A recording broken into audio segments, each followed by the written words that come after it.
Hey guys, tonight we're leaving the present behind and drifting back, way back, to the dusty, sun-blasted streets of ancient Athens, where democracy was young, tunics were breezy, and personal space, well, let's just say you're not getting much of it.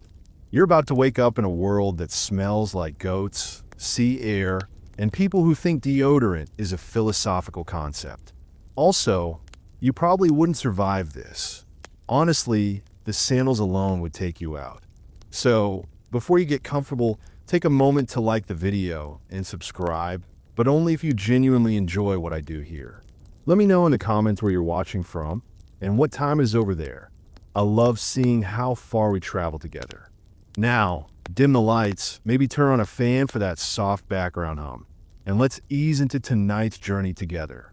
You wake to the pre-dawn chatter of chickens and the unmistakable sound of someone grinding grain with more aggression than necessary. The air is warm already, a soft layer of sweat blooming on your skin before you've even moved. You're lying on a thin straw mattress stuffed into the corner of a small, clay-plastered room. It smells faintly of smoke, earth, and last night's onions. The walls are rough and beige, not quite finished, because who finishes walls when you can just call them rustic? You stretch and immediately regret it as your back reminds you that 5th century BCE Greek ergonomics are not, shall we say, advanced. There's a single window, more of a rectangle cut into the wall, and a soft pink light is beginning to trickle in. Outside, the city of Athens is yawning to life. Merchants wheeling squeaky carts, old women shouting across narrow alleys, and somewhere a donkey making a noise that definitely shouldn't be legal before sunrise. You sit up and hit your head on a wooden beam that was probably built for people 6 inches shorter than you. Welcome to your ancient Greek morning. You're in a modest household. Let's not flatter it by calling it a home. Shared with your oikos, your family unit, which includes your supposed uncle who snores like a dying flute, 2 cousins who are already arguing about who left the amphora open, and your host, who claims you're distant kin but seems deeply confused about your name. The floor is packed dirt, cool under your bare feet, but scattered with pebbles that have evolved specifically to poke your arches. You shuffle toward the hearth where a pot of barley porridge simmers over a low fire. Your aunt, a woman with the posture of someone who's been up since forever, hands you a crack bowl with a silent nod.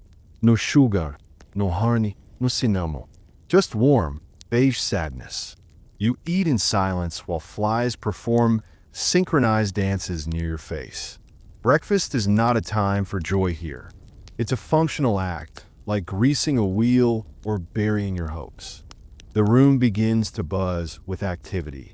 Tunics are thrown over shoulders, sandals strapped with the precision of a battlefield operation. You find your own chiton, a loose, belted garment that looks like the offspring of a toga and a bathrobe, and awkwardly tie it while trying not to flash the neighbors. Everyone seems to know where they're going and what they're doing, except you.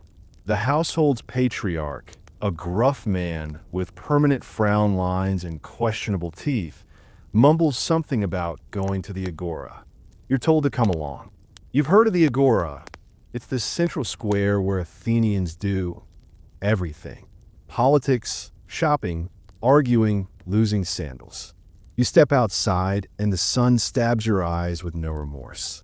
The streets are already alive. Children chasing each other with sticks, old men gesturing wildly about tax laws, and vendors setting up carts stacked with olives, figs, and fish so pungent you could cry. The ground is uneven, mostly dirt with patches of crumbling stone, and the air is thick with dust kicked up by sandals and hooves. You sneeze. 3 people glare at you like you've insulted the gods. As you walk, you realize how noisy ancient life is. There's no glass to mute the world, no insulation, no white noise machines. Every sound collides in your skull. Clanging bronze pots, the squeal of livestock, the constant background hum of Athenian life. You pass shrines tucked into corners, Little altars with offerings of bread and coins, their soot-streaked statues watching you with wide, unblinking eyes. You instinctively nod at one, unsure if that's polite or sacrilegious.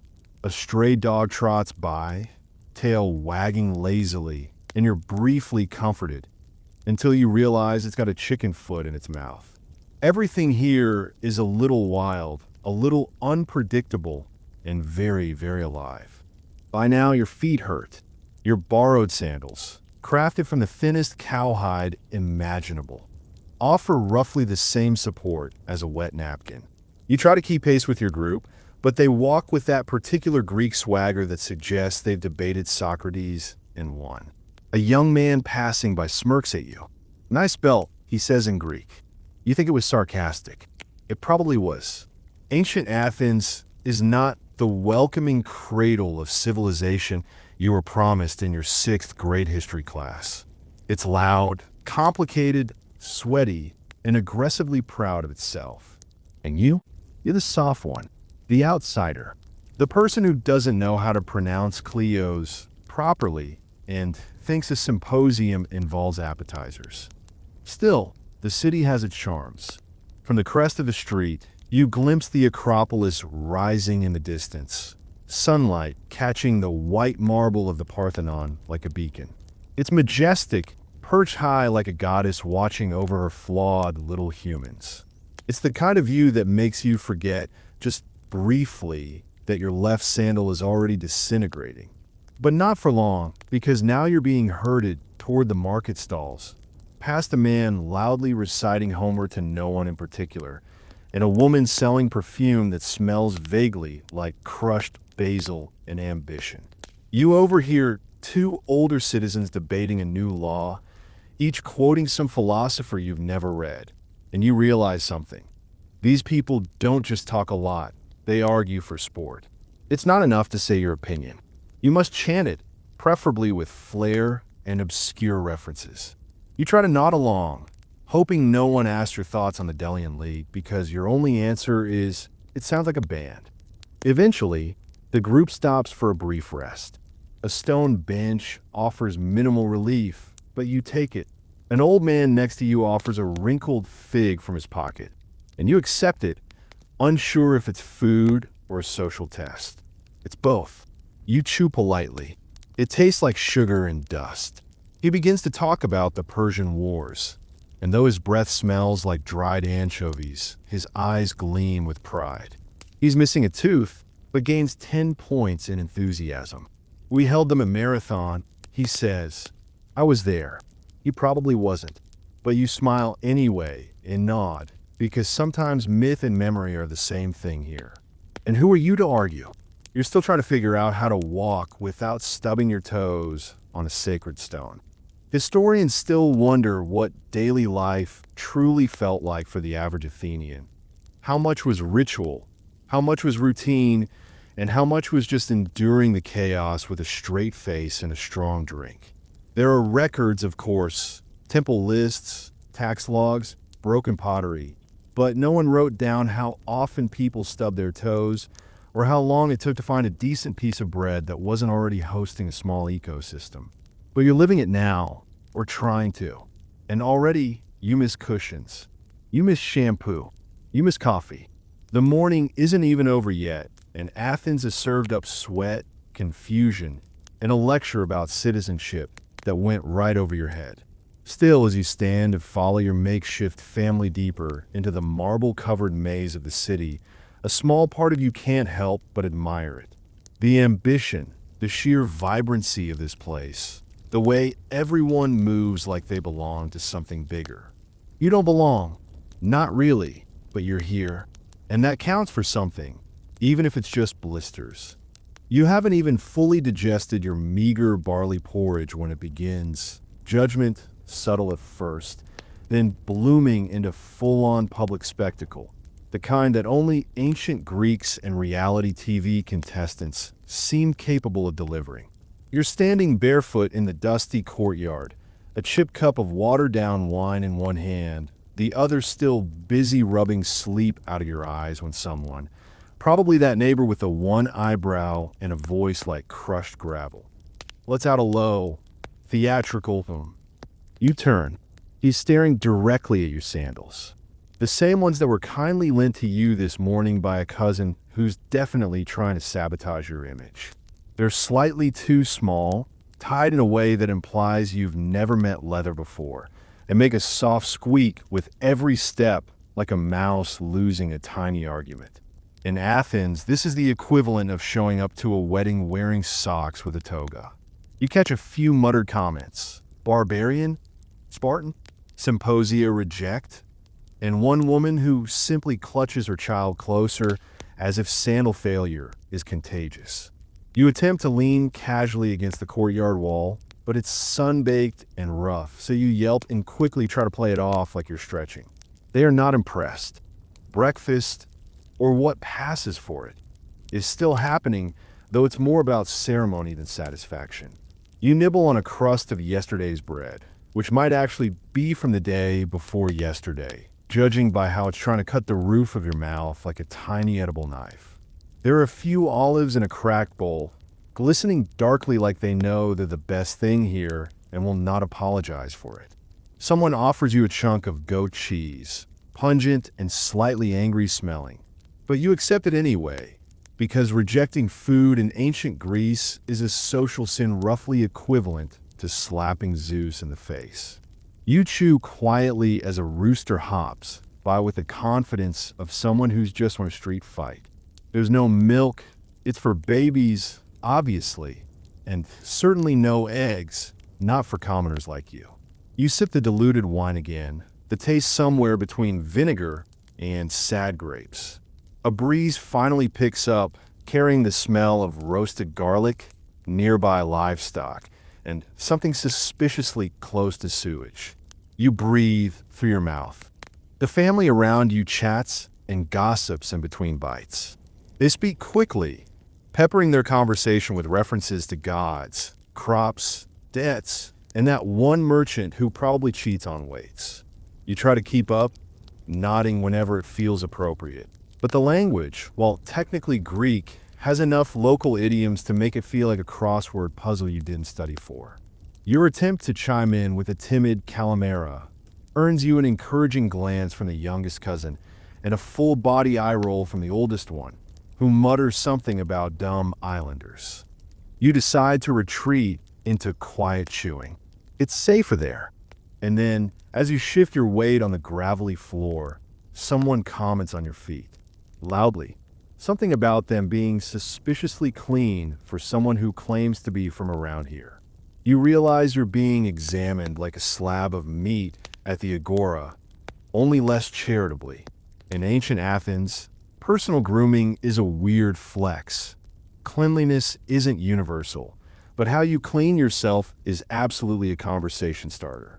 Some people rub down with olive oil and scrape it off with a strigil, basically ancient exfoliation by curved metal. Others settle for rinsing in fountains or wiping off with cloths that haven't seen soap in months. There are no soaps as you know them, just gritty pastes, sand, and whatever herbs are in fashion. You, still clinging to your modern instincts, scrub your armpits this morning with a borrowed rag and some lemon-scented hope, but apparently you did it too well because now you look suspiciously hygienic. Someone gestures to a shallow basin nearby and says something that roughly translates to, "Let's see how you handle real water." And so, you're led to the washing corner, more like a ritual than a bath, and you're suddenly performing ablutions in front of strangers. The water is tepid, dusty, and carries the faint scent of something herbal, or maybe just mold. A woman hands you a lump of something that could be clay or possibly bread, and you're meant to rub it on your skin. It exfoliates vigorously. Your skin is glowing now, but also lightly scratched, and you're fairly certain you've removed 2 layers of epidermis and 1 freckle. Someone nods approvingly. Better, they say.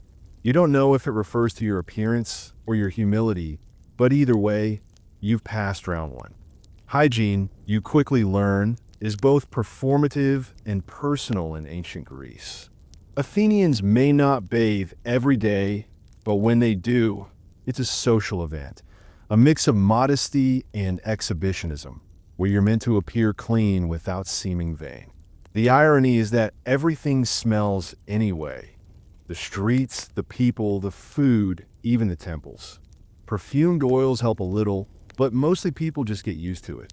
You watch as a man dips a rag in a scented oil and wipes his neck, then immediately walks barefoot through mud. It's a constant battle between nature and presentation, and nature is definitely winning. You're ushered back inside, where someone is retying your chitin because apparently you did it wrong again. Too loose, too tight, too asymmetrical.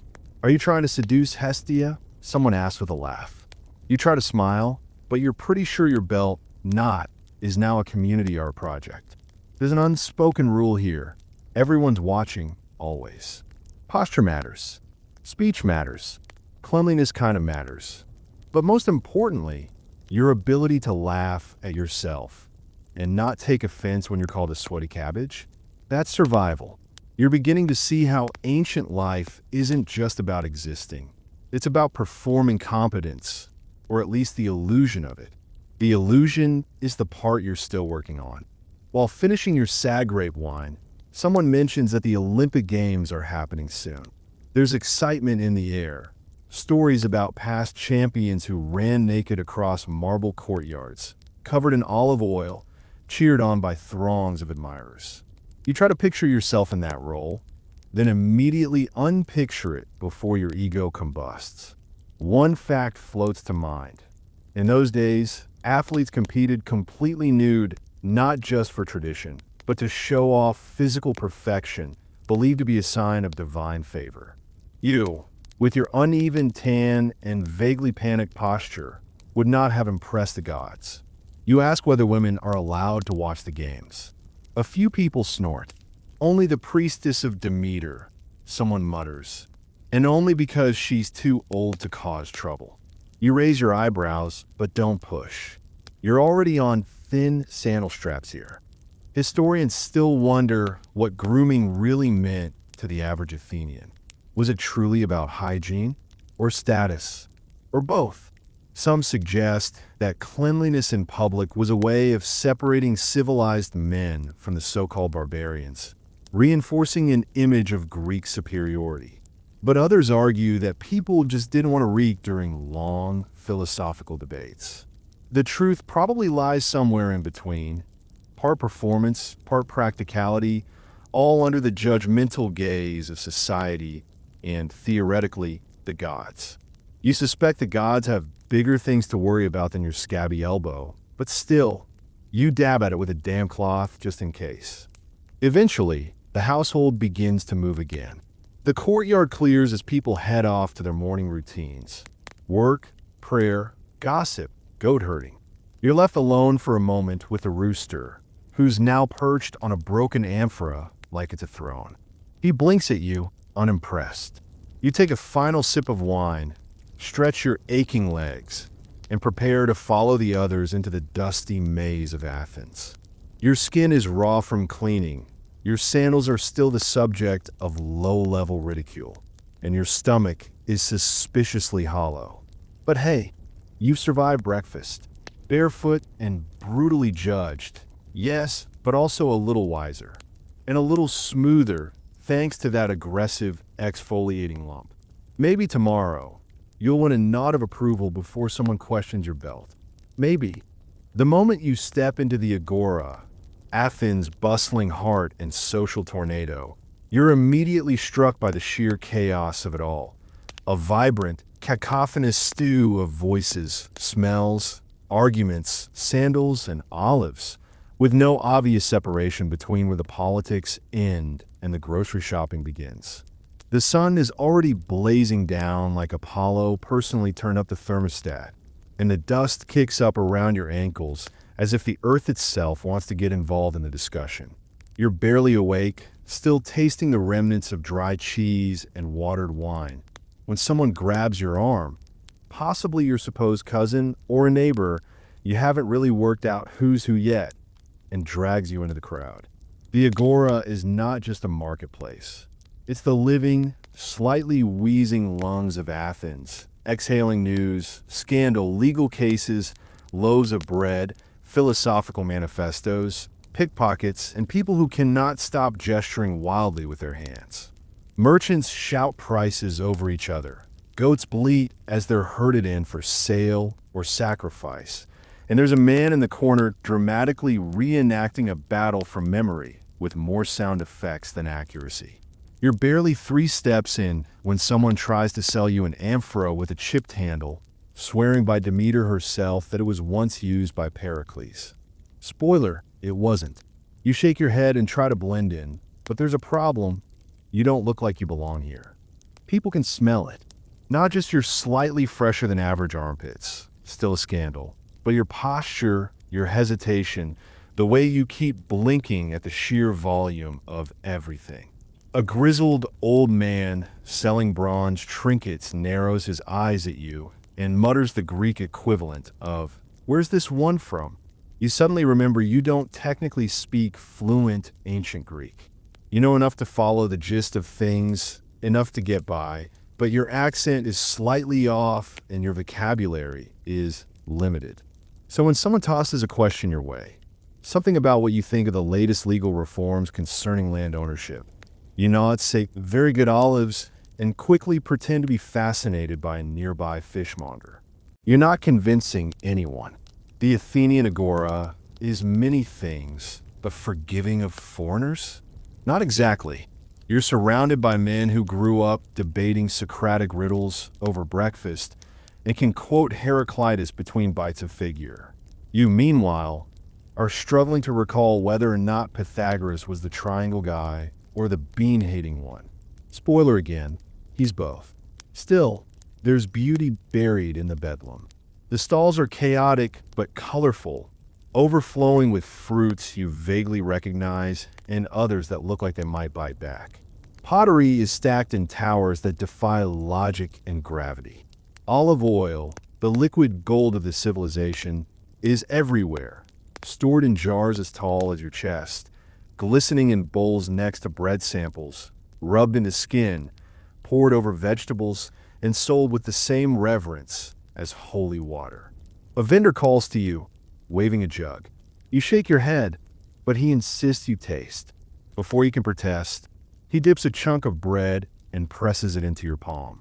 The oil is shockingly smooth, grassy, a little peppery, and surprisingly delicious, despite being handed to you by a man with an apron streaked in mysterious brown smears.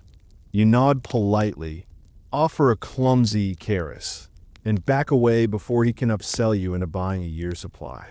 But there's no such thing as quietly backing away in the Agora. You turn and nearly collide with 2 men in the middle of what seems to be a deeply personal debate about whether Sparta's military strength is admirable or absurd. One man is waving a fig for emphasis. The other clutches a scroll like it's a sword. Both look at you, expecting a side. You panic and side with the figure. This is apparently the wrong choice, and the man with the scroll mutters something about barbaroi, then walks off in a huff. You've now been mistaken for a barbarian at least 3 times, possibly 4 if you count the guy who just mimed your sandals and then mimed vomiting. You attempt to stand near a column and look thoughtful, hoping someone will think you're a quiet philosopher. Someone throws a fig at your foot. Everywhere around you, things are happening. A group of women cluster near the fountain, drawing water and whispering about someone's cousin's scandalous marriage.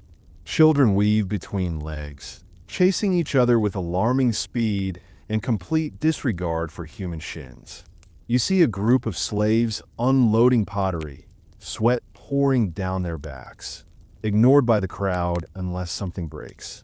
You try not to stare, but can't help noticing how easy it is for people to pretend others are invisible here.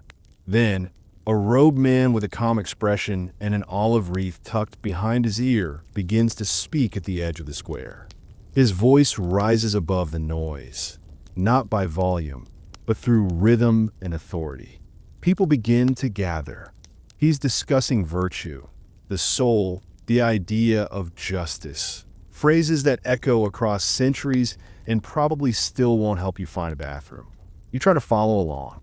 Something about truth, knowledge, and how those who claim to know often know the least. You nod, pretend you get it, then immediately trip over a cat. This cat, by the way, does not forgive. It slinks off, tail twitching, and you're left rubbing your shin while a group of teenagers nearby openly laugh. One throws you a sympathetic olive. You miss. It hits your chest and falls to the ground. You pick it up anyway and eat it because you haven't had real food since the cheese brick. It's salty, firm, and tastes like embarrassment, but it's fuel. You wander on, doing your best not to appear lost, but every time you stop, someone offers you something, a rabbit for sale, a scroll of poorly copied poetry, a strange fruit that might actually be a vegetable in disguise. You refuse politely at first, but eventually learn the true secret to navigating the Agora. Walk like you've got somewhere to be. Doesn't matter where. Just look focused, squint a little, nod at people like you're late to a serious symposium about democracy's future. It mostly works until you walk straight into a procession of youths carrying sacrificial offerings to Athena. They do not appreciate your attempt to sidestep between them. One mutters something about bad omens. You're starting to get the feeling that you might be the bad omen. Historians still debate what exactly the Agora looked and felt like. What buildings stood where, how the sounds echoed off the marble. Whether Socrates really wandered around shirtless asking strangers to define courage. But standing here now, dust coating your ankles, half an olive stuck in your molar, you're beginning to understand that the Agora wasn't just a place. It was the bloodstream of the city. Everything flowed through it. Politics, philosophy, food, gossip, sacrifice, commerce, justice. The line between sacred and profane, intellectual and ridiculous, was blurry at best. You could debate moral law next to someone selling lampreys. You could listen to a tragedian muse about destiny while a goat tried to eat your belt. And if you weren't careful, you could be hauled off for saying something mildly offensive about the wrong hero statue. You glance around now, nervously remembering someone earlier mentioning the laws against impiety. You're not exactly clear on what counts. Hopefully not wearing ugly sandals. Eventually, you find yourself near a shaded wall where older men sit and watch the world like bored but judgmental owls. One of them is carving something into a piece of wood. You ask what it is, and he tells you it's a tally for jury duty. Everyone serves eventually, he mutters. Unless you're dead, or a woman. He eyes you suspiciously. You nod solemnly, unsure whether to feel offended or relieved. Around the corner, you spot a man holding up a small clay tablet, reciting names and accusations. A crowd is forming again, another public case, perhaps. You don't stick around. The last thing you need is to be mistaken for a defendant.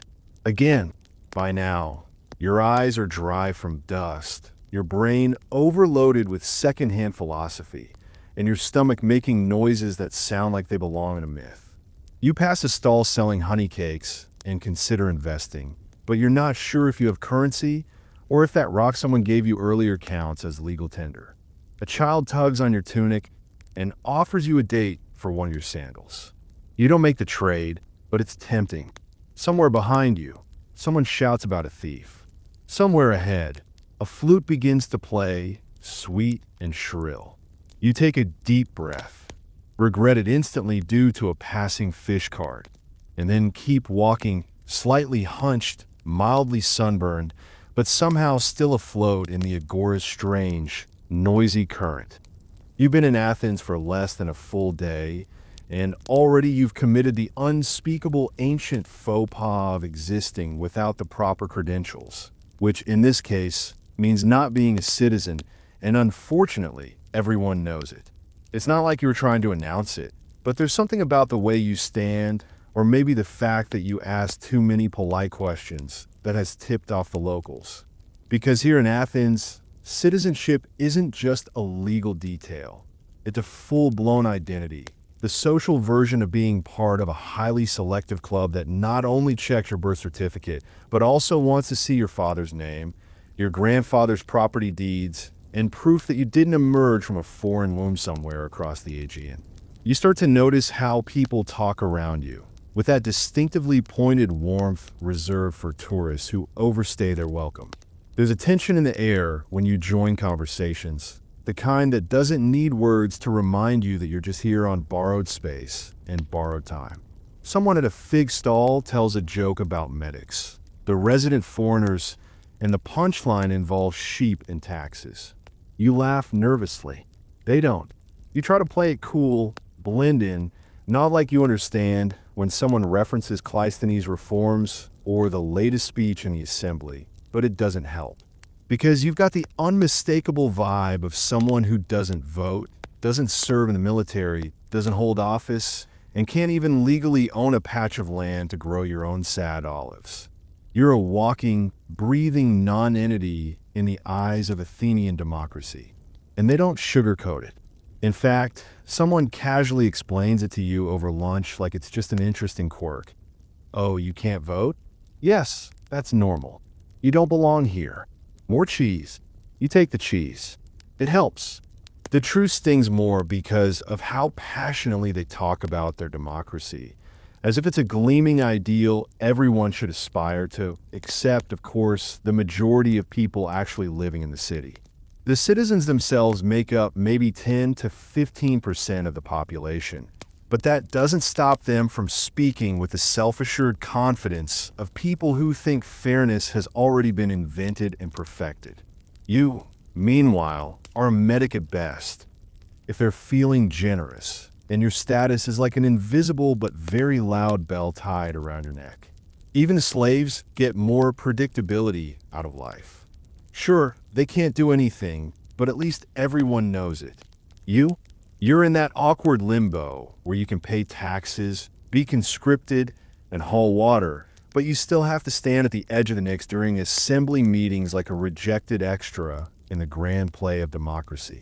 There's an open-air discussion happening nearby, a crowd gathered in front of a man with a booming voice and a lot of feelings about naval expansion. You edge closer, interested despite yourself. The speaker is young, handsome in that sharp-jawed, slightly hungry way that people get when they think they're destined for political greatness. He gestures dramatically, speaks in fast, rhythmic bursts, and the crowd murmurs in approval. You lean in, trying to catch the meaning. It's something about triremes and Sicilian honor. He asks if the assembly should fund a new fleet. A chorus of male voices answers. You try to nod along, but then realize this is literally where they vote.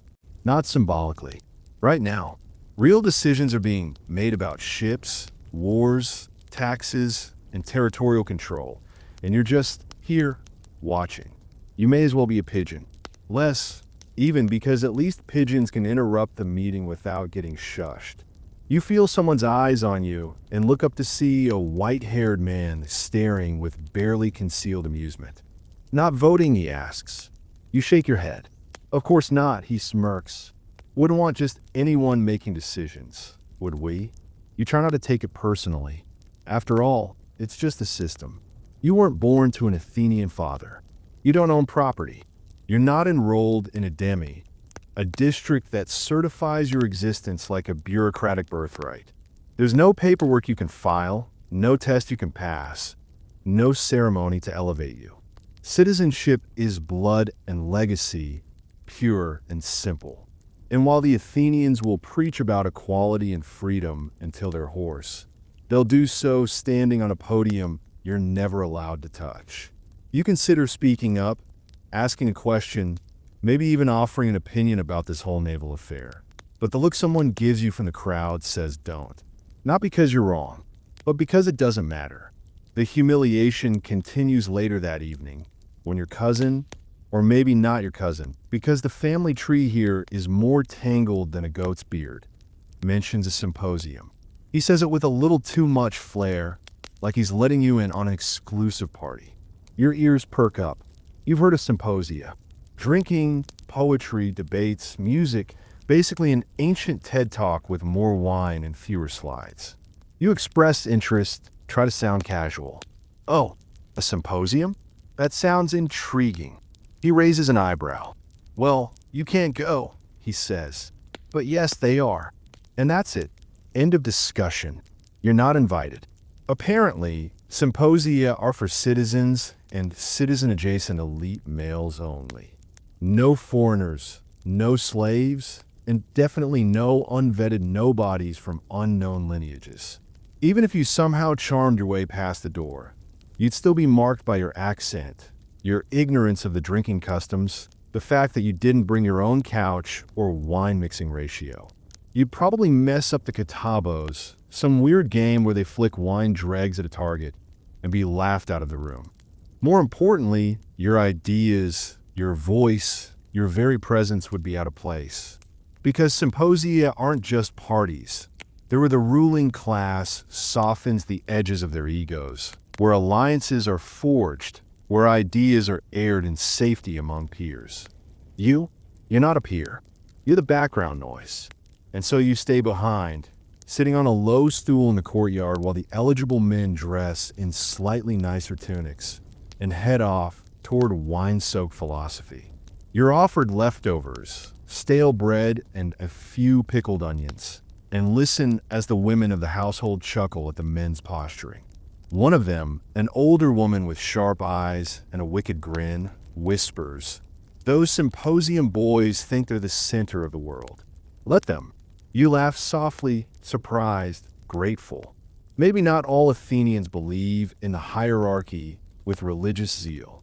Or maybe she just enjoys watching men spill wine on themselves. Either way, her words feel like a small balm on your identity bruise.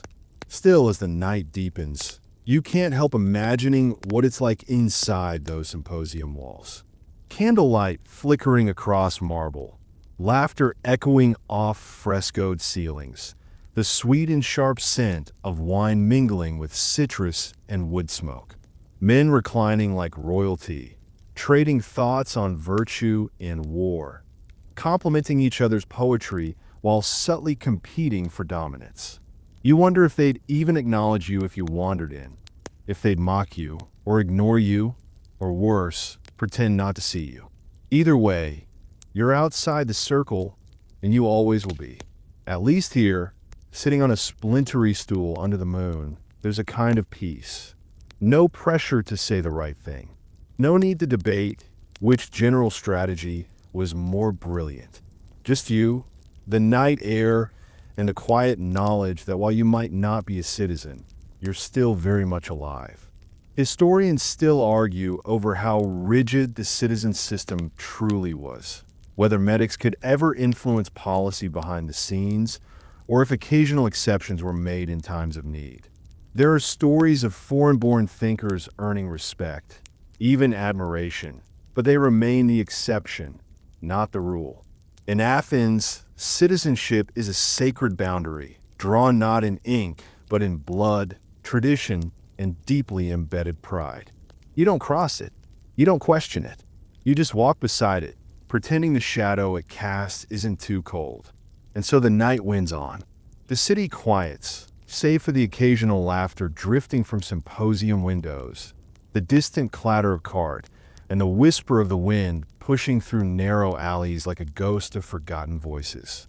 You lie back against the stone wall and let your eyes close. No vote, no land, no seat at the wine table, but still breathing, still learning, still here. Maybe that's enough. For now, you try to slip by unnoticed, but that doesn't work here. Especially not when you're suddenly pulled into the most aggressively public space in all of ancient Athens, the gymnasium.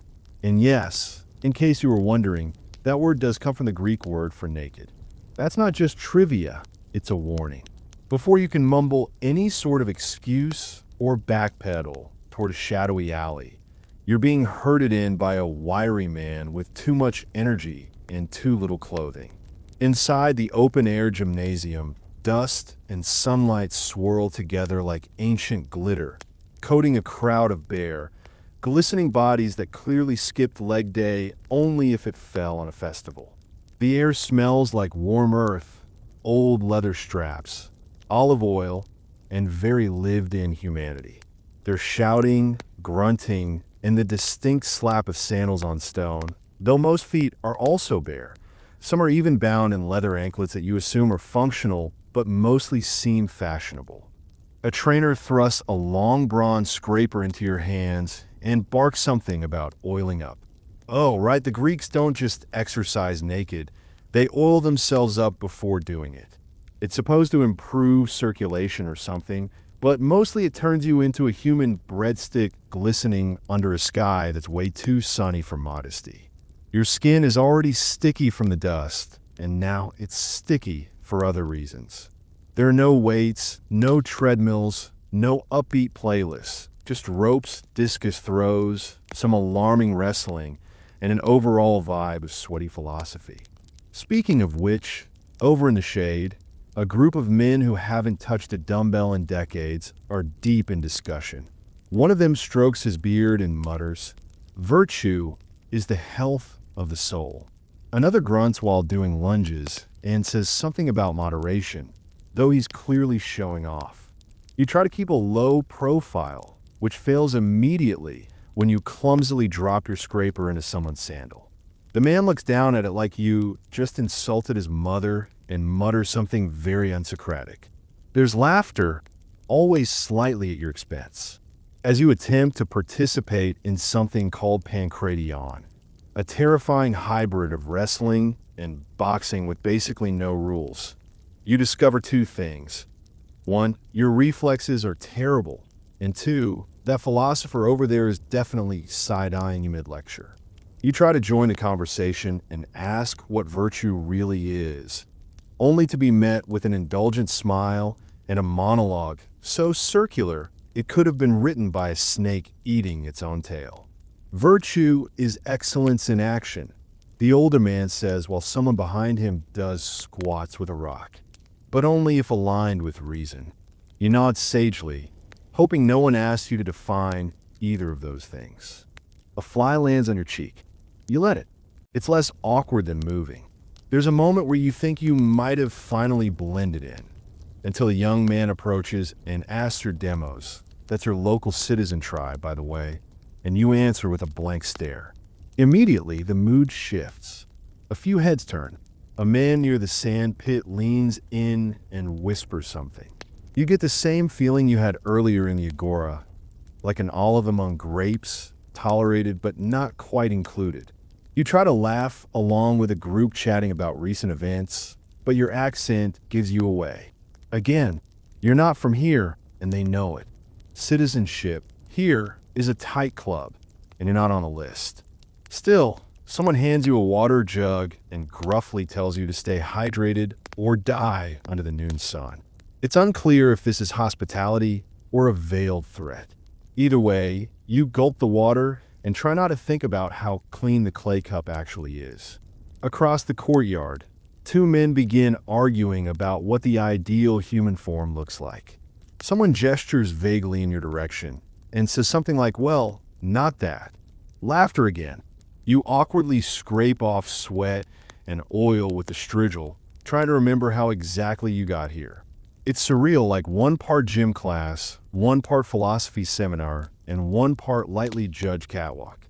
There are men jumping over logs, sparring, and having deeply theoretical arguments between push-ups. You overhear one older athlete reciting a line from Homer while balancing on a wooden beam, and you begin to suspect that nobody actually wins anything here. They just try to look cool and hope Socrates doesn't wander by and ask them an impossible question. You think about asking to leave, but you can already guess the answer. Why leave? To run from excellence is to run from life. That might sound poetic, but you've also been kicked in the shin twice by a man who smells like fermented barley.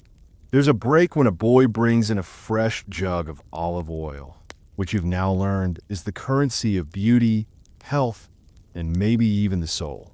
They use it for everything: cooking, cleansing, moisturizing, probably time travel. You consider drinking it, but someone sees the thought forming in your face and silently shakes their head. That's not how you use it, foreigner. A rooster crows from somewhere nearby, possibly judging you too. The sun climbs higher, baking the stone underfoot until you can practically hear your skin sizzling. Everyone else seems fine, coated in a comfortable sheen of oil and superiority. You, meanwhile, have begun to reconsider the benefits of modern deodorant and moisture-wicking fabrics. A debate breaks out again near the baths. Should athletes be allowed to train for personal glory or only for the city's honor? The question is earnest, the implications deep, the tone urgent. You, however, are still trying to pry a pebble out of your foot without drawing attention. And that's when you're told it's time to cool down. Not with a protein shake, but with a cold splash of water from a communal basin. There's no privacy, no soap, just a grimy cloth, a cracked basin, and three guys named Demetrios trying to rinse off in sync. You take a breath, step forward, and mentally promise yourself a hot shower in 2,000 years. As you dry yourself with a piece of fraying linen, a nearby elder claps you on the back and says something wise-sounding, though it might have just been a suggestion to eat more figs. You nod solemnly anyway. He smells like time and dust. As you limp out of the gymnasium, muscles aching and ego bruised, you catch one last comment from a pair of lounging scholars behind you. He's not from around here, is he? No, but he's learning. You're not sure if that's encouraging or ominous, but either way, it's true. You're learning the ancient Greek way, one scraped shin and all a bath at a time. The sun is now directly above you, a blinding white god perched at the top of the sky, punishing everything below with molten judgment. You're sticky with sweat and remnants of olive oil, your skin hot to the touch like sun-baked pottery, and your brain is starting to feel like it's been slow roasted over an open flame. There is no shade in Athens, not really. Not unless you count the shriveled fig trees or the narrow shadows cast by Doric columns that seem built more for reverence than relief. The Agora is behind you. The gymnasium, a fever dream of slippery skin and suspicious stares. And now you're wandering toward a low stone wall that promises at least the illusion of rest. Your body aches in places you didn't even know you had muscles. Your mouth is so dry it feels lined with sand. And just as you're beginning to seriously consider drinking from a questionable communal cistern, a man in a fraying himation plops down next to you and begins talking. Not hello, not how are you, not would you like some water? Instead, he launches straight into an enthusiastic, sun-drenched interrogation. Do you believe the soul is more at home in the polis or in the wilderness? You blink. Once. Twice. Your tongue is sticking to the roof of your mouth. Your scalp is sizzling, and all you can think about is ice cubes. But this man, this overly passionate philosopher with sunburned shoulders and the wild-eyed intensity of someone who's never lost an argument because he refuses to admit when he's wrong, is looking at you like your answer might determine the future of civilization. You try to say something diplomatic, maybe as soft, I'm not from here, but he plows forward. The polis, he says, gesturing with dramatic flair to the sprawl of marble, dust, and noise below, is the soul of man writ large. You see that? Those rooftops? That's order. That's hierarchy. That's the manifestation of reason. You nod slowly, eyes drifting longingly to a passing boy with a clay jug sloshing water. The man doesn't offer you a drink. Of course not. He offers you meaning. In the polis, he says, eyes sparkling with the fervor of someone who has no plans to go indoors before dusk. Each man plays a part, no matter how small, like cells in a body, each contributing to the health of the whole. You resist the urge to point out that you're more like a blood clot here, unwanted, a bit out of place, and likely to cause some kind of social rupture.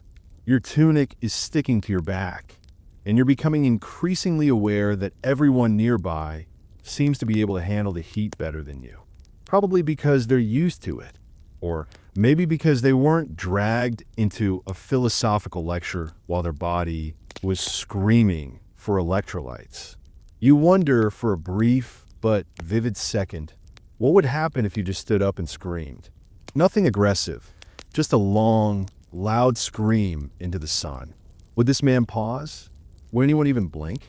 But instead you sit and listen, because that's what's expected here. Listening, thinking, enduring, the Athenian ideal. Of course, the man continues, now warming up like a bard on a roll. There are those who think the soul thrives best outside the city. The cynics, the fools. They see community as corruption, society as rot. He spits this last word as if it's physically sour. But here in the polis, this is where a man becomes himself. You're halfway through fantasizing about a tall, cold drink of anything that doesn't come from a shared clay jug when he hits you with it. So, what do you contribute to the polis? The question lands like a hammer.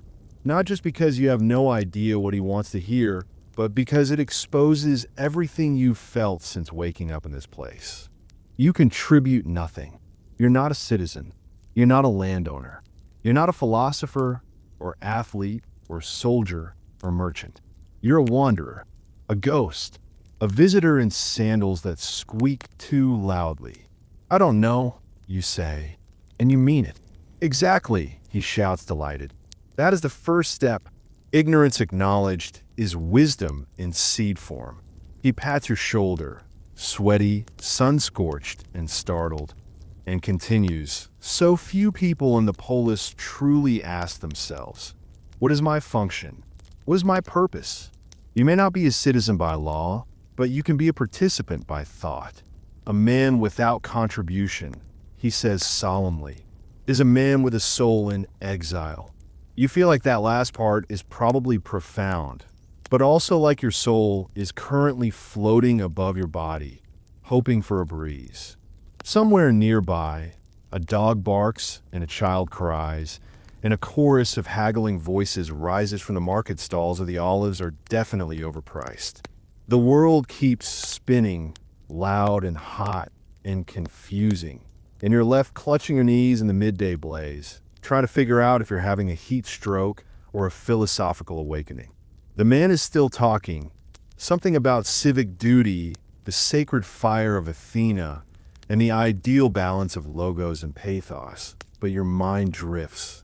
You think about how many people must have sat right here on this same patch of stone, listening to someone like him talk about virtue while sweat ran down their backs and their stomachs growled for bread. You think about all the forgotten people who lived and died here, never earning a statue, never getting their name etched in marble, never even being counted in the voting assemblies. You think, with some sadness, that you're one of them. And maybe that's okay. Maybe being a silent observer is its own kind of role. Maybe the polis needs those too, people who don't fit but watch. Who remember. You seem distant, the man says. Are you reflecting or just hot? Both, you reply. Good, he says. Reflection is hottest when the soul is burned open by the sun. You think that might be poetry or heat delirium. Either way, you nod. Then finally, mercifully, he stands and offers a bow. Come find me again when your spirit cools, he says, and vanishes into the blaze like a philosopher-shaped mirage. You're left there, alone again, with the sun pressing down like a celestial hand, and your thoughts spiraling into all the places they usually avoid. What are you doing here? Not just here in Athens, but here in this moment, in this life, this strange body that doesn't belong in a world of marble logic and dusty idealism. You're tired, you're thirsty, and somehow you've never felt more vulnerable or more awake. Because the city doesn't care about you, but it sees you. It doesn't invite you in, but it dares you to try. And somewhere in that brutal heat, that silence between shouts and speeches, you begin to realize that the real question isn't what you bring to the polis, but what the polis brings out in you. You find yourself tugged by the thrumming heartbeat of the city toward a rising slope packed with people. a stone amphitheater cradled by the hills, its marble seats filled with every type of Athenian: citizens, foreigners, slaves, and rowdy teenagers with dates who aren't supposed to be holding hands. The theater of Dionysus pulses with the anticipation of collective emotion, its air crackling not just with sunlight, but with something sacred, something old and rumbling beneath the stage like a ghost long overdue for its curtain call. You're ushered into a seat by a man who looks like he's lived through several plagues and a few wars, his wrinkled hands motioning you to sit, shush, and feel. The chorus emerges first, their feet kicking up rhythmic dust, their robes heavy and stylized, as they chant in meter about fate and bloodlines and the unbearable weight of prophecy. Their voices rise in unison, strange and grand, like a river made of thunder, and though you don't understand every word, you feel each syllable in your spine. Then the actors appear, huge masked figures towering in exaggerated form. Mouths agape in sculpted agony or eerie delight, eyes frozen in shock or divine detachment. These are not men playing parts. They're archetypes made flesh. The grieving mother, the cursed king, the wrathful god. One actor lifts his arm, and the entire crowd leans in, as if hypnotized. The tale begins.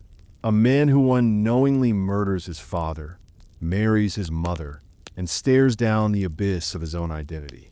It's Oedipus again, always Oedipus, because in Athens, they don't shy away from the unbearable. They lean into it. You don't even notice when your hands begin to clutch your knees, when your breath starts to sync with the chorus, when your chest tightens with empathy for a man who lived thousands of years before you, but is somehow bleeding in sync with your soul. The actor's voice cracks with fury and horror. I have seen too much.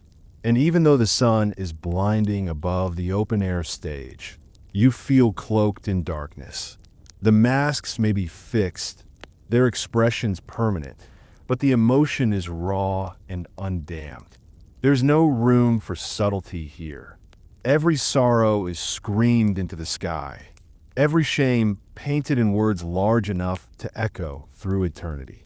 You realize as the actor stumbles and tears at his robes that the theater is not entertainment in the way you're used to. It's catharsis as ritual, trauma as spectacle. You're not here to escape your feelings. You're here to feel someone else's more loudly than your own. The man next to you wipes a tear from his cheek, and no one mocks him.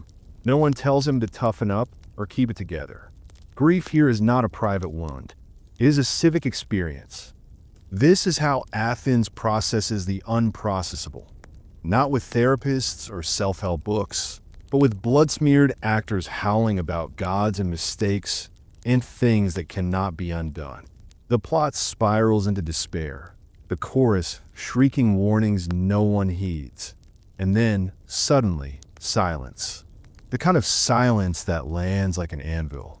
Oedipus is blind now. A broken king crawling through dust and shame, and the chorus hums a final line. No man should be called happy until he is dead. The audience exhales as one body. It's not the kind of ending that earns applause, and yet applause follows. Not loud, not celebratory, but respectful, like the closing of a tomb. You sit frozen, emotionally raw, as the theater begins to empty around you. It's only then that you notice the statue of Dionysus looming behind the stage, his marble eyes watching, amused and merciless. He is the god of wine, yes, but also of madness and transformation. And it occurs to you that what just happened wasn't a play. It was a kind of sacred unraveling. You feel changed, as if something heavy has been scooped out of your chest and replaced with a strange, gaping understanding. Around you, people begin talking, debating, philosophizing, quoting lines back to each other. One man says he blinded himself because he couldn't unsee the truth, while another replies, no, he blinded himself because he couldn't bear it. A woman sighs, clutching her son's hand too tightly. He never had a choice, she whispers. That's the point. But you're not sure what the point is anymore. Is it that fate always wins? That truth destroys? That suffering purifies? Or is it that we all wear masks, and the theater simply forces us to look at them until they crack? You stand on shaky legs, the stone of your seat etched with names older than your own civilization, and you realize how deeply you've been pulled into this ancient vortex of feeling. There's something terrifyingly permanent about Greek tragedy, how it doesn't try to fix anything, just lays it bare. No neat resolutions, no lessons wrapped in comfort, just human agony, divine indifference, and the echo of a voice screaming why into a sky that never answers. You wander out of the theater in a haze, passing vendors selling honeyed nuts and figs, their laughter jarringly bright after what you just witnessed. The city feels different now. Harsher, yes, but also more alive. As if everyone walking its streets has carried some secret pain to that amphitheater and left it there, buried beneath the dust of 1,000 dying kings and mourning mothers. You think of all the performances to come, all the tragedies still waiting to be sung, and you know, deep in the bones of your borrowed sandals, that you'll return. Because this place doesn't just show you sorrow, it gives you permission to feel it, to scream it, to weep it into the hot Athenian air. And maybe that's the true gift of Greek theater. Not just catharsis, but communion. Not just tragedy, but transformation as the sun bleeds its final gold into the marble horizon and the warm stone streets of Athens begin to cool. You find yourself seated cross-legged on a woven mat inside a modest but surprisingly elegant home. A symposium in miniature, hosted not by nobles or statesmen, but by locals with enough pride in their lineage to pretend it matters. The room smells of roasted fish and olive oil, of aged wine poured generously but not too generously. It is Athens, after all, and moderation is its favorite lie. The table is low and makeshift, just a plank on blocks, and the seating arrangement seems to rely on who speaks loudest rather than any kind of etiquette. You're handed a wooden plate with a sliver of dried fish that curls like a question mark, a chunk of stale barley bread you could probably use as a weapon, and a scattering of grapes that are mostly skin and seed. Still, after the emotional whiplash of Greek theater, it all feels sacred. Or maybe it's the fact that the head of the table raises his cup and offers a libation. Not to Zeus, mind you, but to Athena, the ever-watchful patron of the city, as if she herself might be leaning against the doorframe in full armor, judging the wine. Everyone echoes the toast, to wisdom and war, their voices reverent but competitive, like children hoping the teacher notices them. What follows is not exactly a meal and not exactly a ritual. It's a hybrid, a dinner party dipped in myth, politics, and subtle one-upmanship. The man beside you, a middle-aged philosopher with more beard than chin, launches into a story about how Athena once outwitted Poseidon to win dominion over the city, offering an olive tree where he offered a salty spring. And what use is a salt water to mortals? He concludes smugly, chewing a grape and staring at you like you're supposed to nod. Someone counters that Poseidon wasn't trying to win utility, but awe, because gods don't think like us. Besides, chimes in a younger man with sharp eyes and calloused hands. Without Poseidon's rage, there would be no sea storms to fear, no drama to sing about.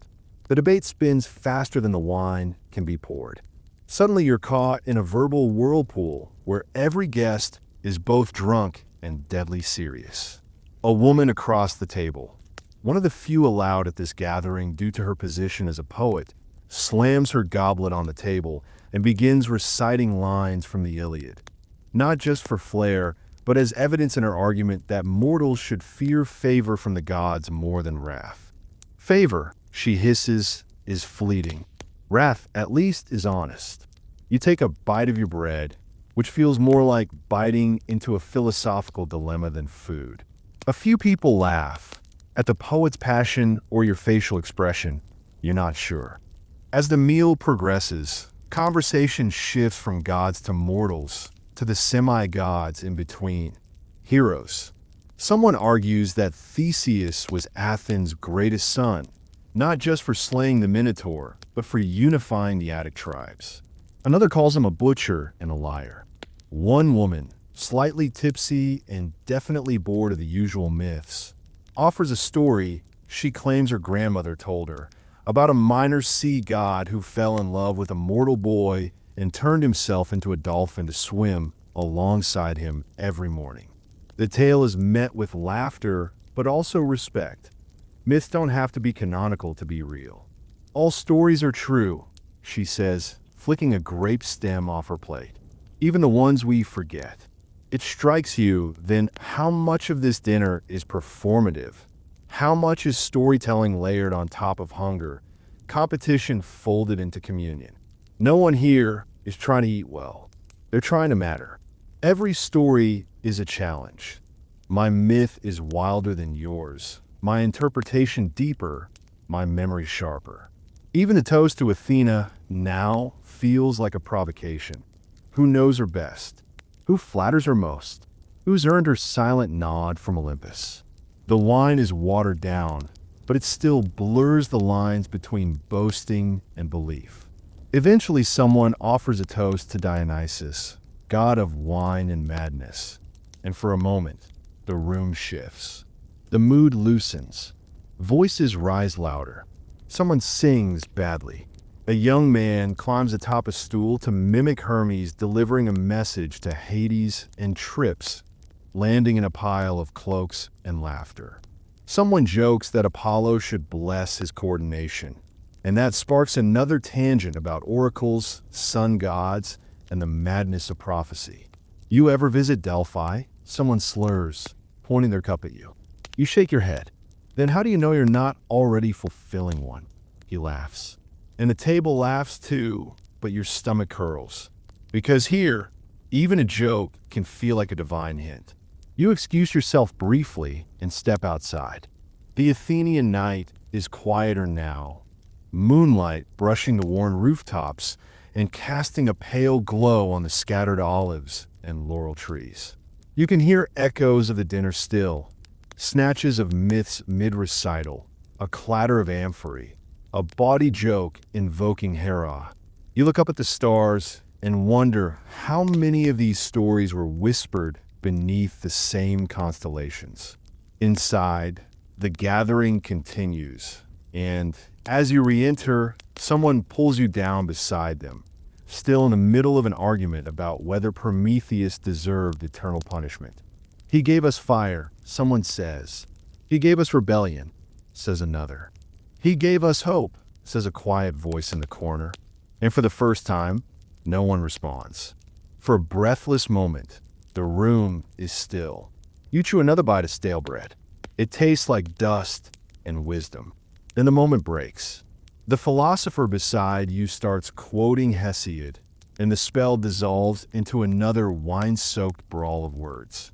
But it lingers in your ribs. The weight of stories pass from lip to lip like sacred relics. The idea that dinner isn't just about sustenance in Athens. It's about legacy. Every meal is an audition for eternity. Every anecdote a prayer for memory. You don't know if Athena was listening or if Dionysus was amused. But by the end of the night, as the wine jugs run dry and even the boldest myth-makers begin to nod off, you realize you've glimpsed something divine after all. Not in the food, not even in the stories, but in the strange, furious, flawed hunger for meaning that glows in every Athenian's like a torch daring the gods to look away. You wake up stiff, sore, and carrying the scent of 2 days' worth of philosophical sweat and marketplace anxiety. And it hits you. You need a bath. Not in the relaxing, candlelit, lavender-scented scents you're familiar with, but a primitive urge to peel the grime of ancient Athens off your skin before it fuses permanently with your soul. So you set off, asking your way to the nearest lautron, a public bathing facility of sorts. Though calling it that is like calling a bucket a spa. The locals raise their brows slightly when you mention hygiene, not because they're offended, but because your urgency reads oddly foreign. Athenians bathe when necessary, not regularly. To them, too much cleanliness can border on vanity, or worse, softness. Still, they direct you toward the local bathing court with the kind of nonchalant air one uses when guiding someone toward their first minor public humiliation. You arrive at a courtyard flanked by rough stone walls, open to the sun above and surrounded by pillars streaked with mildew and graffiti. There's a square basin in the center, maybe waist deep, filled with water that looks like it's seen better centuries. A few men are already there, crouched around smaller basins or standing bare under trickling spouts that offer a weak stream of what can only be described as mountain runoff. Ice cold and indifferent to human discomfort. You hesitate. A young boy, no more than 10, runs past you naked and grinning, leaping into the water with the kind of abandon that suggests hypothermia is a distant myth. An older man scrubs his arms with a coarse cloth dipped in oil, then scrapes it off using a curved bronze tool called a strigil. There is no soap. There is no steam. There is only oil, scraping, and the dull slap of wet flesh against ancient stone. You're directed to disrobe in a corner where your belongings can be stacked. Not locked, not secured, just left in the open under the vague assumption that no one will touch what reeks of foreigner. Stripping down feels like shedding the last layer of modern dignity you had. You step into the open, your bare feet slapping against cold marble, and immediately feel 20 pairs of eyes assessing you. Not with desire or disgust, but curiosity. Your body is a scroll they've never read, a dialect of flesh and posture that doesn't quite fit the local grammar. One man nods to you in greeting. Another snorts when he sees you flinch at the cold water. A third offers you his strigil with a smirk that might be kindness, might be a dare. You take it. Rubbing oil onto yourself feels wrong, like seasoning meat. The olive oil is thick and has the pungent smell of something sacred and spoiled all at once. You try to mimic what others are doing, spreading it over your arms, legs, chest, even your scalp, before scraping it off with a strigil in long, dragging motions that leave faint red lines behind. The tool is efficient but brutal, pulling away dirt, oil, dead skin, and dignity in equal measure. You miss your loofah. You miss warm water. You miss privacy. A man nearby, covered in more hair than seems biologically necessary, starts a loud discussion about body moderation. How a true man doesn't need frequent washing because the soul is what must be cleansed. He gestures to his own chest, proudly unwashed since last week, and several others nod in solemn agreement. A man who bathes every day is either a courtesan or a coward, he declares, slapping his belly. You are now very aware that you are the only one actively trying to scrub your armpits. Another man, clearly a philosopher or someone pretending to be one, begins discussing purity in metaphysical terms. True cleanliness, he says, is the absence of moral corruption, not the absence of scent. You can't tell if he's trying to excuse the odor radiating from his vicinity or justifying a broader belief. But either way, he's winning the argument. Meanwhile, an older woman, one of the rare female bathers granted space in a nearby but visible alcove, catches your eye and chuckles. They talk so much, she mutters, rinsing her arms under a trickle of water. You'd think dirt was a virtue. Her bath setup is smaller but tidier. With a clay jar of water, she ladles onto herself in slow, practiced motions. No oil, no scraping, just water, will, and dignity. You envy her. She finishes, wraps a linen cloth around her chest, and walks away with the grace of someone who survived worse than judgment. You're only halfway through your ordeal. Scraping olive oil off your back proves impossible alone, and just as you're contemplating asking for help, A sentence that sounds horrifying even in your head. A young man appears behind you with a grin and a hand raised in greeting. He offers to assist, apparently seeing your struggle not as awkward, but simply inefficient. Before you can protest, he's already drawing the strigil down your spine with terrifying precision. You're tense, he notes casually. You must be from the north. You want to die, not from embarrassment, but from the realization that this is completely normal here. Bathing is not private, is not sensual, is not relaxing. It is maintenance, a communal, cold, uncomfortable duty done with zero pretense and less shame. You realize, somewhere between your shoulder blades, that no one here cares about your discomfort. Not because they're cruel, but because they don't recognize it as valid. To them, you are simply adjusting to the world as it is. Eventually, you rinse yourself under a trickling spout, shivering and slightly cleaner than before, though the oil lingers in your pores like a reminder. You dry off with a rough cloth that feels like it was made from retired sandals and dress quickly. Try not to think about what just happened. You thank the young man who helped you. He shrugs and asks if you'd like to join him later for wine. You decline politely. As you walk out of the bathhouse, the sun hits your damp skin and you catch the scent of olive oil and salt. Not clean, not dirty, just ancient. You realize you've bathed the way Socrates might have. You're oddly proud, even as your skin itches and your dignity lies in a puddle next to a communal basin. By modern standards, the experience was horrific. But in Athens, where hygiene is an afterthought and personal space a myth, it was just Tuesday. Night has swallowed Athens whole. The blazing sun has retreated beyond the hills, and in its place, shadows stretch long and deep across the stone paths and crumbling alleyways of the city. The air is cooler now, though heavy with the residue of heat from the baked ground, and the city hums in a different key, a low, whispering murmur laced with myth and suspicion. You had no intention of being out this late. You told yourself you were just going for a walk, a brief breath beneath the stars, but something pulled you further. The torches that flicker in doorways and cast trembling shapes on whitewashed walls seem to beckon you forward, as if guiding you towards something or someone. And soon you realize the city you navigated so confidently by day is now a maze of unsettling unfamiliarity. You pass temples closed for the night, their statues staring into eternity with blind, stone eyes. In the distance, drunken laughter echoes from a symposium you weren't invited to, followed by the slam of a lyre chord and the clatter of someone likely collapsing into ceramic.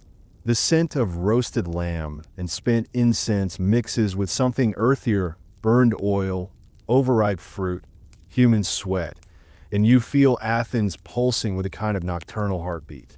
That's when she finds you. A hunched woman, wrapped in layers of fabric that might once have been blue but are now the color of midnight ashes, steps from a shadowed alcove and seizes your wrist.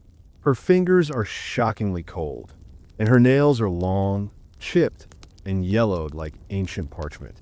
You seek answers, she rasps, not asking so much as declaring. You start to protest. Of course you weren't looking for anything. You were just walking, but your voice catches. Because maybe in some secret corner of your own mind, you were looking for meaning, for guidance, for something more than olive oil baths and philosophical glances. Without waiting for permission, the woman yanks your hand and guides you through a narrow alley where torchlight fades and Athens becomes a whisper of itself. The streets here feel older, unloved, forgotten. You pass a broken statue half swallowed by ivy, a goat's skull nailed to a door, and a scattering of bones that you don't dare investigate. Her home, or temple, or lair, is carved into the side of a limestone wall, part cave, part shrine, with symbols scratched into the stone and a curtain of blackened reeds serving as a doorway. Smoke coils from the entrance, not pleasant incense, but the acrid, metallic bite of burning herbs, bay leaves, sulfur, and something you cannot identify but instinctively distrust. You duck inside and the world dims. The ceiling is low, and the interior is a chaos of shadows.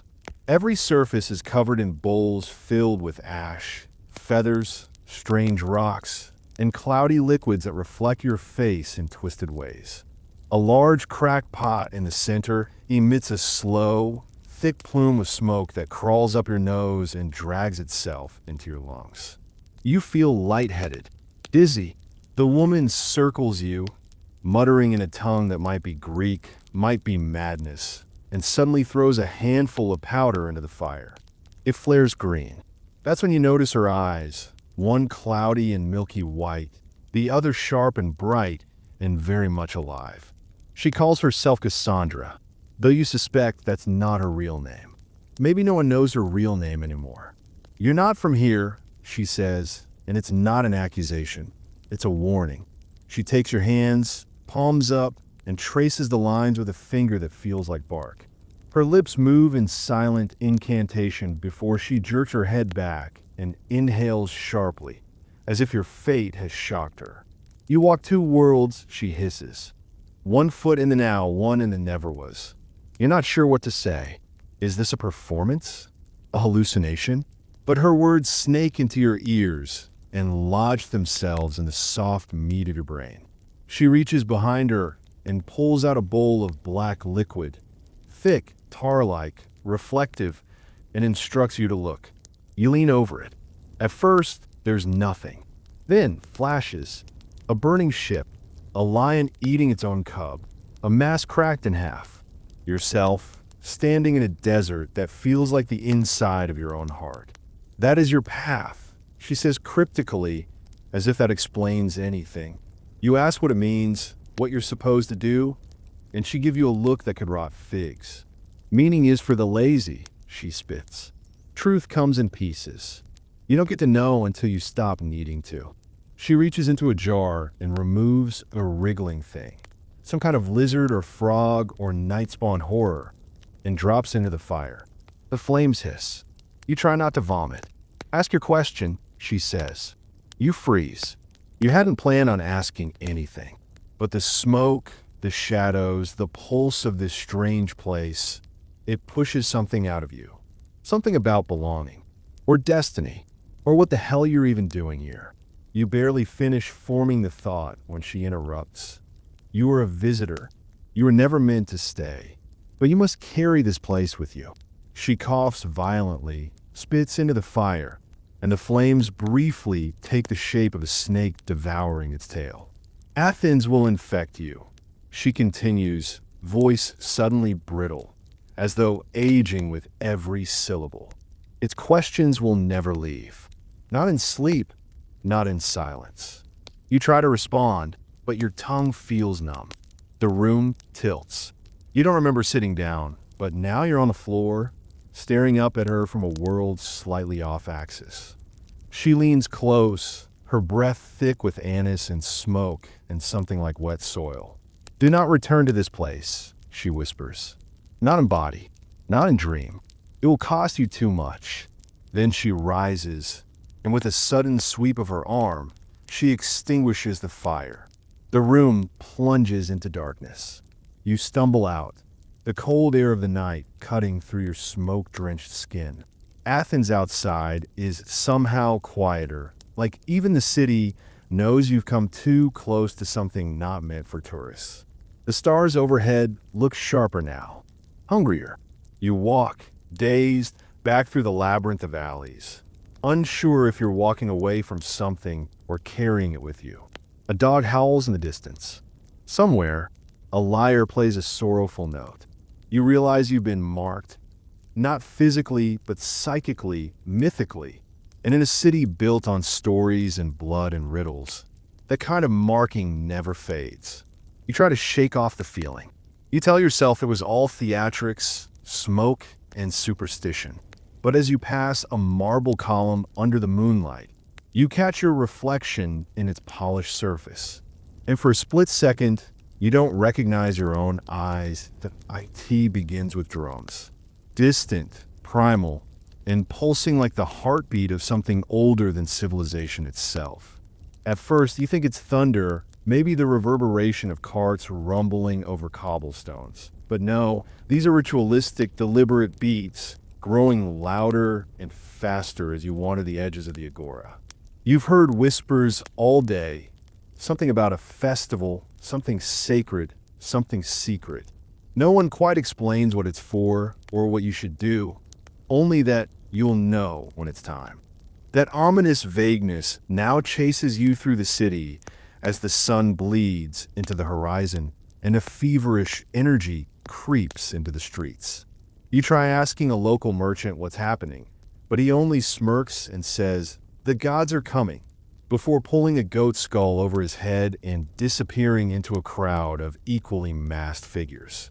You blink. Is this a joke? A play? Some twisted Dionysian theme party? But you're already swept up, carried along by a sea of writhing bodies that seem to know exactly where they're going. Torches line the narrow streets now, held high by children painted gold and red, their faces expressionless as they chant syllables that mean nothing to your ears but rattle your ribcage all the same. You try to break away. This isn't your kind of thing. You just wanted to experience authentic Athenian culture. But it's too late. The crowd thickens, the torches flare, and suddenly you're standing in an open space on the edge of the city, a natural amphitheater where bonfires spit sparks into the encroaching night. Around you, people are shedding their clothing and donning animal pelts, masks carved from wooden bone, garlands of ivy and thorns. A man in a bull mask roars, literally roars, and stomps through the dust, dragging behind him a chain of dancers who writhe like snakes on fire. A chorus of women with painted faces and bleeding palms leap through a burning hoop, laughing hysterically as they do. It is chaos, divine, and absurd, and it is also terrifying. There are no priests here, no signs, no rules.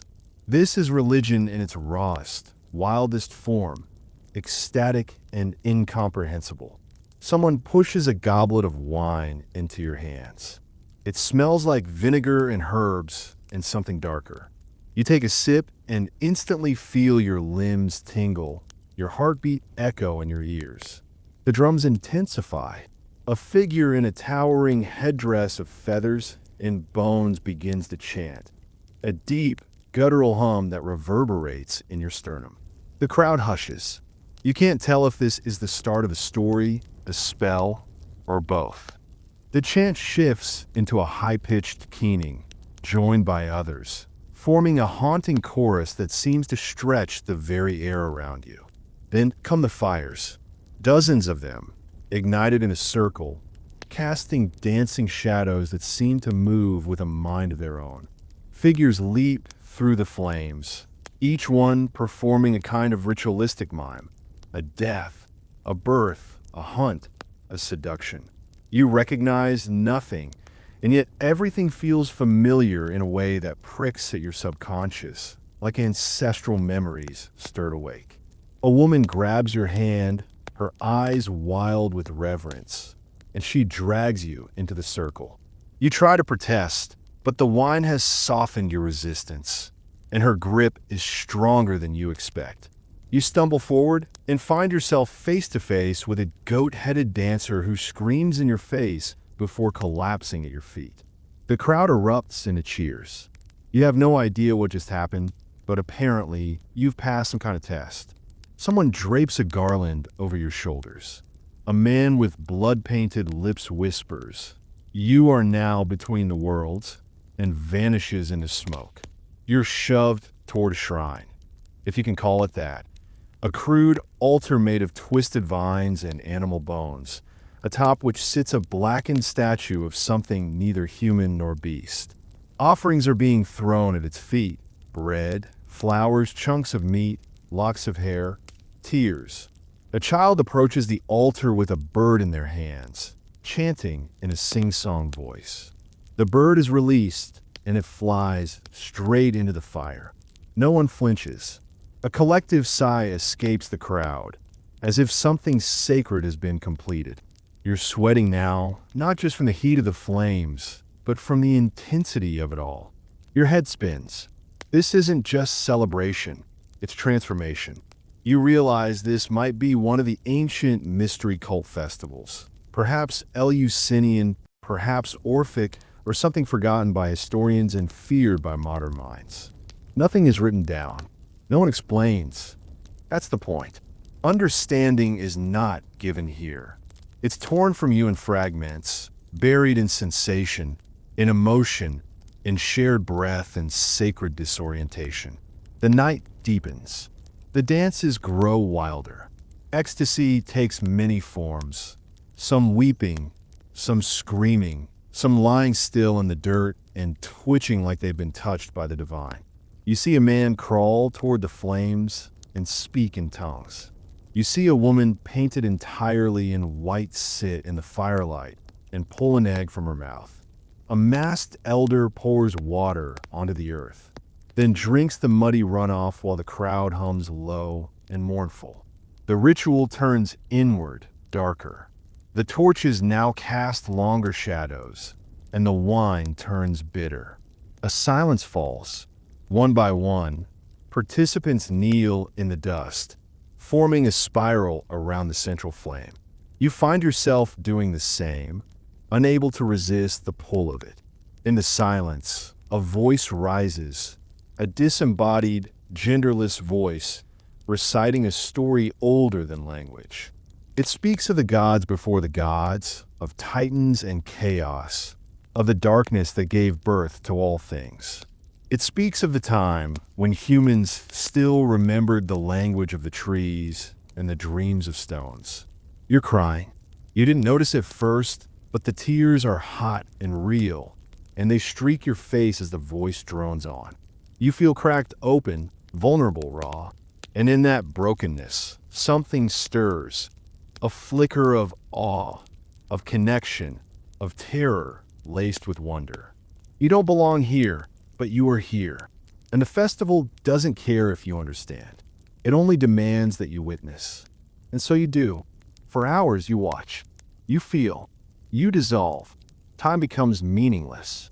You might still be kneeling. You might be dancing. You might be asleep. It doesn't matter. At some point, the fires die down. The drums slow. The masks are removed. People embrace each other wordlessly. There's no applause, no summary, no closing hymn. Just a quiet dispersal, like fog retreating before the sun. You wander back toward the city barefoot, your hands streaked with ash and flower petals in your hair. The city is still. No one speaks of what happened. They never do. You ask one man, still drunk on wine, and wonder what the purpose of the festival was. He laughs and says, "To remind us we are more than minds, that the gods are not dead. They're just weird." He pats your shoulder and vanishes into the darkness. Back at your lodging, you lie awake as the stars shift overhead. You've been changed, though you can't say how. The smell of fire clings to your clothes, and a strange chant echoes faintly in your ears. You close your eyes, and for a moment, just before sleep takes you, you see the mask, the one with feathers and teeth, and you're not sure if it's resting beside you or still on your face. You would think after the cacophony of dancing, fire, wine, and whispered nonsense from a festival that may or may not have permanently rewired your soul, that sleep would come easy, like a warm wave rolling over your limbs and dragging you into unconscious relief. But no, this is ancient Greece, where the gods hover like bored supervisors and night is just another experiment in human endurance. Your bed, if one could call it that, is little more than a wooden plank, probably repurposed from someone's broken ship or a leftover sacrificial altar. A rat scurried across it earlier. You brushed it off, too tired to scream. The mattress is stuffed with straw and dreams of comfort, and your pillow is a rolled-up tunic that smells like old olives and damp regret. The blanket? A threadbare thing that looks like it's been used as a toga, a curtain, and possibly a bandage. Though in which order, you can't be sure. You lie there, under the vast indifference of the stars, tucked just outside the city limits, where travelers like you are encouraged to rest unless they can afford something with actual walls. And as you stare up at the night sky, you realize the air itself is alive, buzzing, chirping, clicking with the kind of insect symphony that sounds less like nature and more like a cursed lullaby composed by a sadistic satyr. You swat at a mosquito the size of a drachma and try to focus on the stars. Those same ancient constellations the Greeks insisted were heroes and monsters frozen by divine whim. Orion glares down at you, eternally mid-stride, and you wonder what he'd think of your current situation, itchy, sweaty, exhausted, and paranoid. The ground beneath you shifts with every root and stone. You can feel something crawling near your ankle. Could be a beetle, could be the ghost of a snake. You jerk upright and scan the grass, only to find nothing except a distant chant echoing from the hills. Yes, chanting. Still, from somewhere nearby, or perhaps nowhere at all, someone or something is singing. It's not melodic. It's not comforting. It sounds like three drunk men try to recite epic poetry while gargling sand. But it's persistent. You try covering your ears. You try counting sheep. You try invoking Hypnos, god of sleep, in a whispered plea. No response. Clearly, you've offended someone. Maybe Dionysus, for rejecting that second goblet of fermented horror. Maybe Hestia, for laughing at the soot-covered altar. Maybe Hermes, for stealing that honeyed fig you didn't pay for. Whoever it was, you are now cursed to spend the night in full sensory overload. You turn on your side. The straw digs into your ribs. You turn again. A sharp pebble jabs your shoulder blade. You finally give up and lie flat, hoping exhaustion will override discomfort. But your mind, traitorous and wide awake, races with every nightmare scenario possible. What if that chant is summoning something? What if the locals perform sacrifices at dawn and you're the most foreign-looking option available? What if that wasn't a beetle, but a cursed reincarnation of King Minos himself, inching up your leg in roach form? You pull the blanket tighter around yourself, even though it does nothing against the humid breath of the night. You're sweating in places you didn't know could sweat, and still somehow freezing. Somewhere nearby, an owl hoots. Then silence. Then laughter, childlike, echoing, maybe from a grove just beyond the trees. You bolt upright again. Nothing. Just shadows. Your heart hammers in your chest.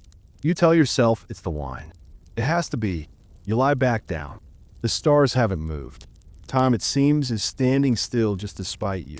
You think about modern beds, clean sheets, noise machines, air conditioning, the lack of feral cats yowling in the distance. You think about how the ancients must have slept like this all the time, and then you start to wonder, did they ever really sleep? Or did they just lie in the dark and wait for the sun, like you're doing now? Maybe sleep wasn't the point. Maybe it was just endurance, spiritual patience, an exercise in divine humility. If so, you're failing. Miserably. The wind shifts. You smell something faint and burnt. Incense maybe, or the remnants of a torch. Your ears strain against the quiet. There's a hum in the earth, a pulse like a heartbeat, too slow to be yours and too deep to be real. You close your eyes and try to match your breath to it. Inhale, exhale. Ignore the itchy bug bites. Ignore the fact that your bladder is now aware of its fullness and the outhouse is a quarter-mile away and likely haunted. You consider peeing in a bush. You consider dying instead. But before you can decide, the wind picks up again, stronger this time, rustling the grass and hissing through the trees like the whisper of 1,000 forgotten prayers. You swear you hear your name, or at least a version of it, filtered through ancient lips. You shoot up again, spine like a javelin, eyes scanning the dark. Still nothing. The stars blink. Or maybe you did. You collapse backward. Enough. The gods win. You give yourself over to the night, letting your limbs go slack and your consciousness dissolve into a haze of half-dreams and raw nerves. You think you see a figure watching from the tree line, a pale face, unmoving, but when you blink again, it's gone. The chant has faded now, replaced by the soft rustle of olive branches in the breeze. Your eyes flutter. Maybe this is sleep. Not the comfortable kind. Not the kind that restores or soothes. But the ancient kind. The one that waits for you to be still enough, tired enough, desperate enough to let go. You drift, finally, your dreams stitched together with fragments of firelight, cryptic oracles, laughing masks, and the silent weight of gods who don't sleep either. Just as your mind sinks below the surface, one last thought floats through. If this is how they slept every night, it's no wonder the Greeks invented so many monsters.